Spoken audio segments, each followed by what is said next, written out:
Bom, sexto ano, continuando aqui com a nossa aula sobre a água na natureza, falando das propriedades da água, a gente vai falar agora sobre as soluções. O que são soluções? Uma das propriedades aqui mais importantes que a água tem é a capacidade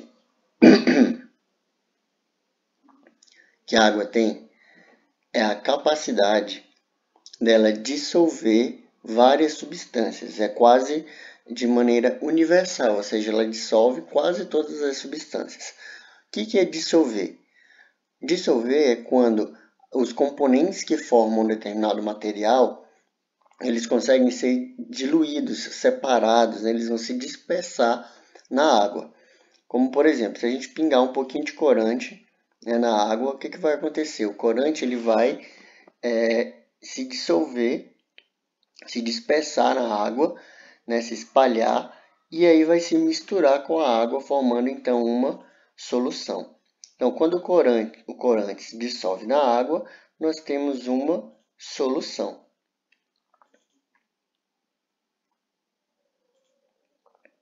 Então, as soluções elas são formadas por dois componentes. Quais são esses componentes? Solvente e soluto.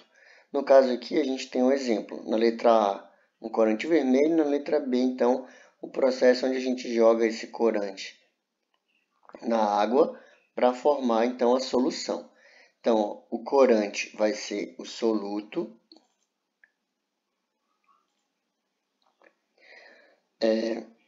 O solvente vai ser a água. E o resultado aqui da mistura vai ser a solução. Nós temos então a possibilidade de classificar substâncias de duas maneiras. Elas podem ser solúveis ou podem ser insolúveis. O que isso quer dizer? Solúvel é quando ela tem a capacidade então de ser dissolvida na água. Por exemplo, o sal, o açúcar, né, os gases. Alguns gases a gente pode, por exemplo, quando você joga uma colher de sal num copo de água e mistura, o que vai acontecer com aquele sal? Ele vai desaparecer? Não, ele ainda continua lá na sua solução, só que ele vai se dissolver, ou seja, as partículas, as moléculas que formam o sal vão se separar na água e aí a gente vai ter a formação de uma solução. Então a gente fala que o sal ele é solúvel em água ou ainda hidrossolúvel. Quando algo é solúvel em água, a gente pode chamar isso de hidrossolúvel. Então, sal, açúcar, gás oxigênio, gás carbônico. Mas tem algumas substâncias que não são solúveis. Então, a gente chama elas de insolúveis em água, certo? Como, por exemplo, o óleo de cozinha, o pó de giz. Esses materiais eles são insolúveis. Assim que a gente classifica, então, as substâncias. No nosso corpo, galera, esse processo ele é muito importante. Por quê? Porque a maioria das substâncias que a gente absorve nos nutrientes, né, elas são dissolvidas na água. E no nosso sangue, por exemplo, a gente tem uma parte que é chamada de plasma, onde a gente tem bastante água. Grande parte desse plasma é feito de água. E lá está dissolvido as substâncias, os nutrientes e também os gases respiratórios, como por exemplo oxigênio e gás carbônico, eles podem estar diluídos no sangue por causa da presença da água. Bom, entendendo isso, a gente pode discutir agora essa propriedade que é chamada de solubilidade dos solutos, certo? Essa propriedade ela se dá então para o material. A solubilidade ela vai ser a facilidade que um soluto tem de se dissolver na água. Ou seja, uns podem ser mais facilmente dissolvidos do que outros. Então, essa propriedade do material é chamada de solubilidade. Então, nós temos os solutos que podem ser sólidos ou gasosos.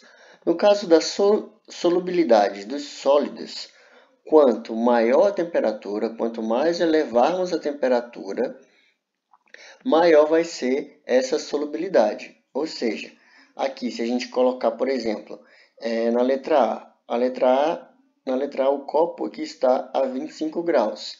E na B é a mesma solução, só que aquecida a 50 graus. A gente consegue ver a solução meio esbranquiçada, por quê? Porque o soluto não está totalmente dissolvido. Aqui na letra B, a gente consegue ver que o soluto já foi totalmente dissolvido, então a gente tem apenas a solução mais transparente. Ou seja, quanto maior for a temperatura, maior vai ser a solubilidade dos solutos que estão em estado físico sólido. No caso da solubilidade dos gases, é o contrário. Com o aumento da temperatura, a gente diminui a solubilidade. Por que é importante esse fator aqui de interação, né, entre os gases e a água? A vida marinha ela precisa, obviamente, também de respiração, né? Então, os gases, essas trocas gasosas para a respiração, elas acontecem porque o gás ele tem a capacidade de ser dissolvido também na água.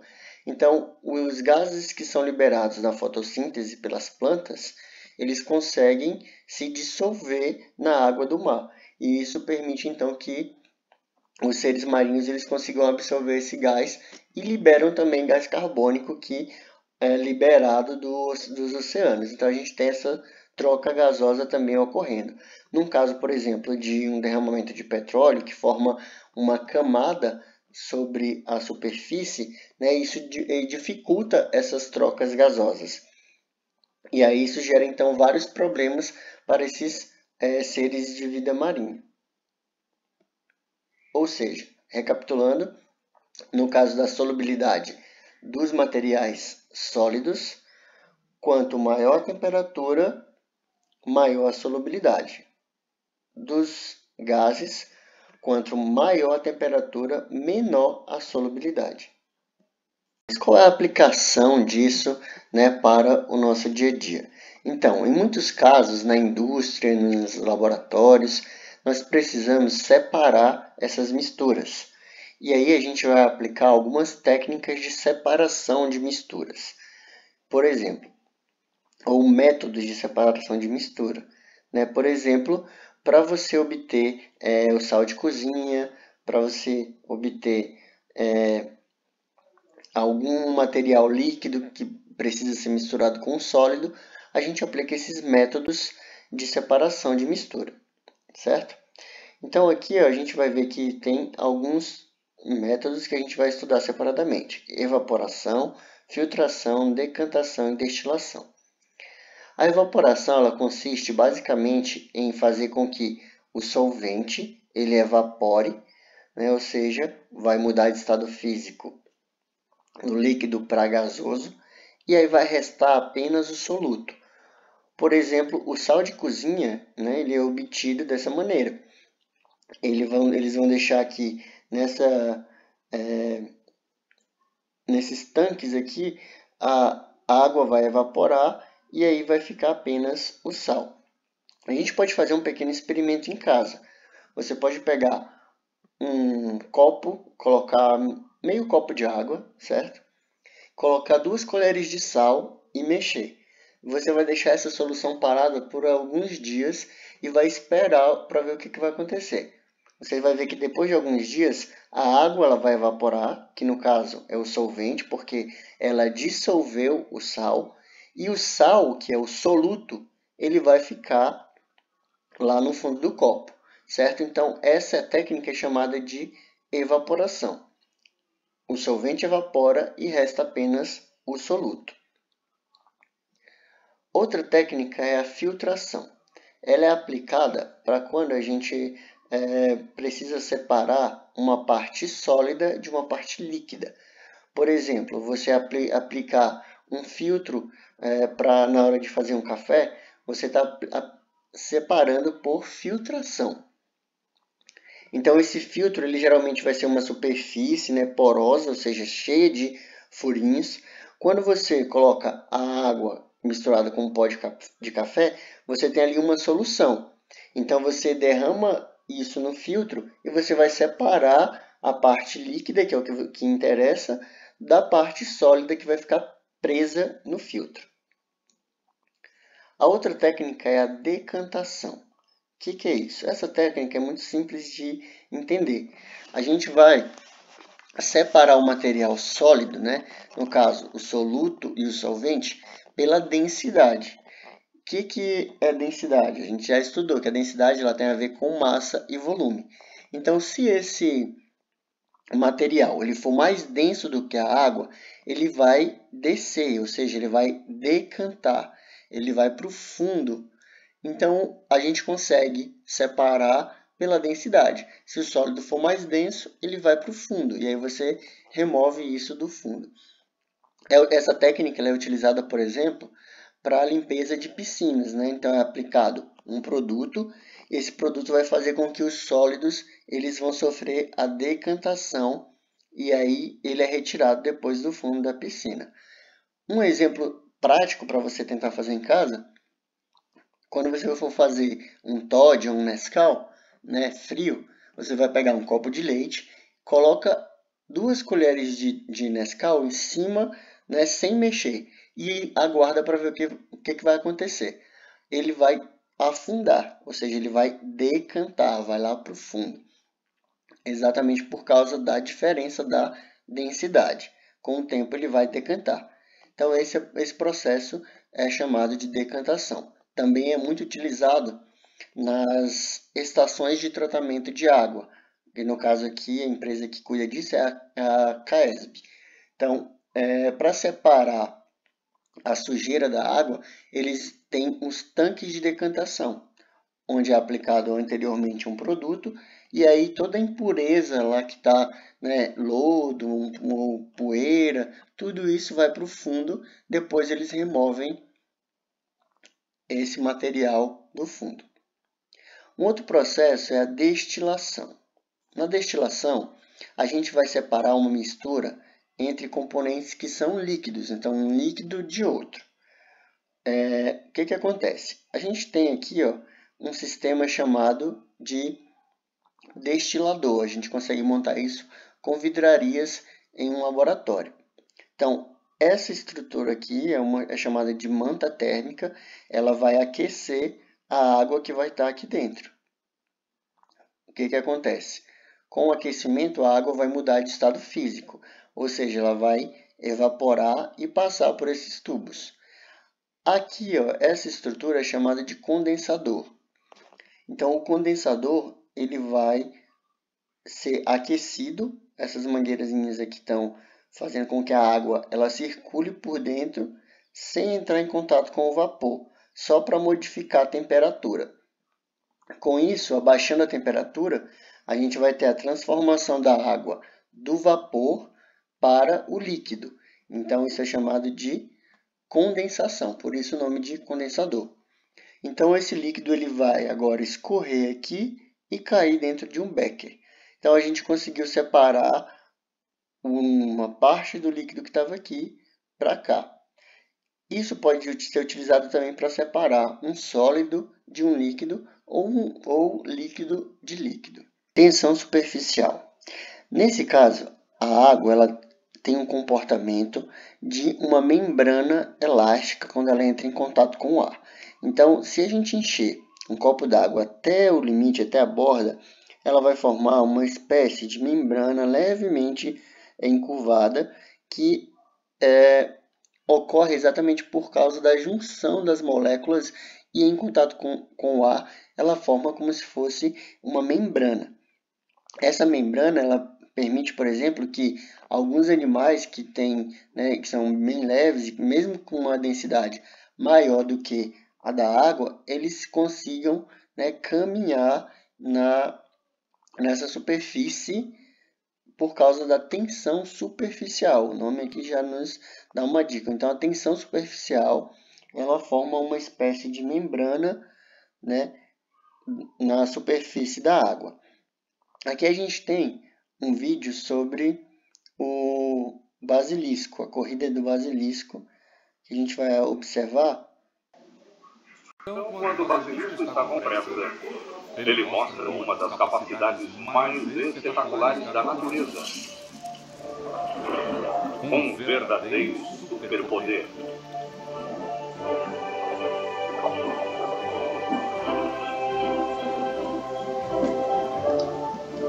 Este réptil com patas chatas é tão veloz e tão leve que consegue correr sobre a superfície da água a velocidades de até 1,5 metros por segundo.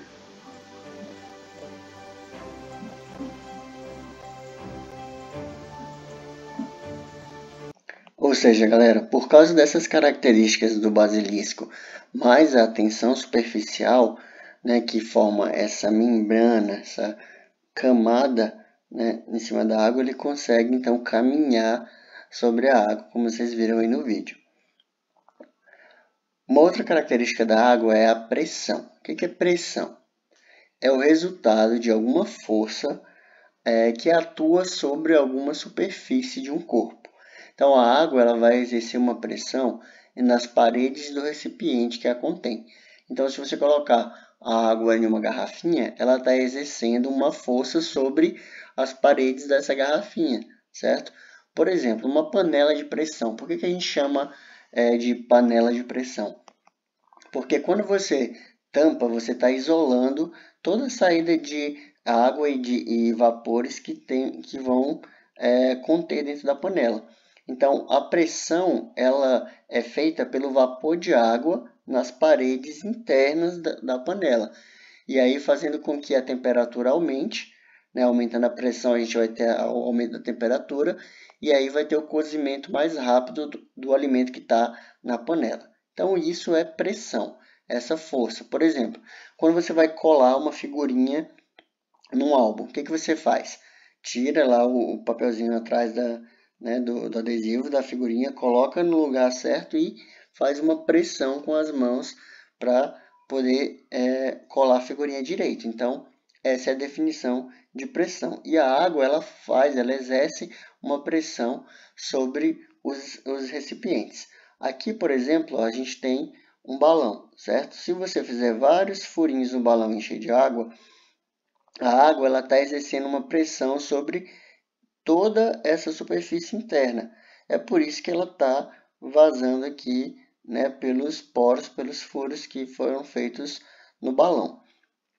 A água também ela exerce pressão, por exemplo, sobre algum objeto que esteja mergulhado na água. No caso da pressão no fundo do mar, a gente sabe que quanto mais fundo, maior a pressão. Né? Exatamente porque as colunas de água vão exercendo uma pressão maior sobre qualquer corpo, qualquer objeto que esteja mergulhado na água. Pessoal, e essa pressão dos fluidos, que no nosso caso aqui é a água, né? Ela tem a capacidade de se transmitir para todas as paredes do recipiente onde ele se localiza. Um fluido, lembrando, que é qualquer substância que seja líquida ou gasosa, a gente chama de fluido. No caso, a água ela também tem essa capacidade de transmitir essa pressão para todas as paredes do recipiente. Isso tem uma aplicação para, por exemplo, aqui os elevadores hidráulicos, que são mecanismos utilizados nas oficinas. A gente utiliza, por exemplo, para fazer uma pequena pressão sobre alguma alavanca, né, que a gente chama de pistão, né, e aí ele vai distribuir por meio da água, já que ela vai fazer mais pressão sobre a parede, e aí isso vai se transformar numa força bem maior, suficiente para levantar, né, erguer os carros na oficina. Então, aqui a gente tem um exemplo. Ó. A gente faz uma força aqui e essa pressão é distribuída por todas as paredes desse recipiente e vai fazer então com que o carro seja erguido. Isso permitiu também a construção de um sistema chamado de vasos comunicantes. O que é isso? É um conjunto de vários recipientes que são abertos na parte superior e embaixo eles são conectados. Na parte inferior eles são conectados, certo? A água que é despejada, então, nesse recipiente, ela vai fluir para os outros e o nível da água permanece o mesmo em todos os recipientes. Aqui na figura fica mais fácil para a gente entender. Então, na parte superior eles são abertos e a parte inferior eles são conectados. Então, o que acontece? Você adicionando água nessa região aqui, ela vai fluir e vai se manter, obviamente, nivelada, né, em todos os sistemas aqui. Então, os vasos, né, são essas estruturas tubulares e conectantes porque eles estão, comunicantes porque eles estão conectados exatamente na parte inferior. Esse sistema ele é utilizado, por exemplo, no reservatório de água, na distribuição da água, por exemplo, pela CAESB, é utilizado para passar do reservatório para fluir para as residências. Então, a gente tem um sistema de vaso comunicantes sendo aplicado dessa maneira. E se a gente tiver alguma residência num lugar mais elevado, aí a gente precisa bombear. Então, aqui ó, a água ela é distribuída para as casas, né? Simplesmente pela pressão da água que está exercendo essa função de vasos comunicantes. Então, não tem nenhuma bomba, nada que vai bombear. Apenas a água está mais concentrada aqui no reservatório, que está mais elevado, e a própria pressão da água faz com que ela se mantenha nivelada e seja distribuída aqui na rede. Lembrando, se for uma residência mais elevada, aí sim vai precisar de uma bomba. Bom, galera, então por hoje é isso. A gente já fechou aqui esse conteúdo sobre as propriedades da água. Para finalizar, vocês vão fazer agora as atividades do nosso livro didático, certo? Então, são essas questões aqui do final do capítulo. Vocês vão fazer no caderno e enviar uma foto dessas atividades pelo Google Formulário. Então, as instruções irão estar disponíveis lá na plataforma Google, como você vai fazer esse envio. Tem um link para você clicar e enviar o seu arquivo com as suas respostas. Eu vou fazer a correção e faço a devolução para vocês. Então é isso, bons estudos. Qualquer dúvida, eu estarei online lá no chat. Pode perguntar que eu respondo lá pelo chat.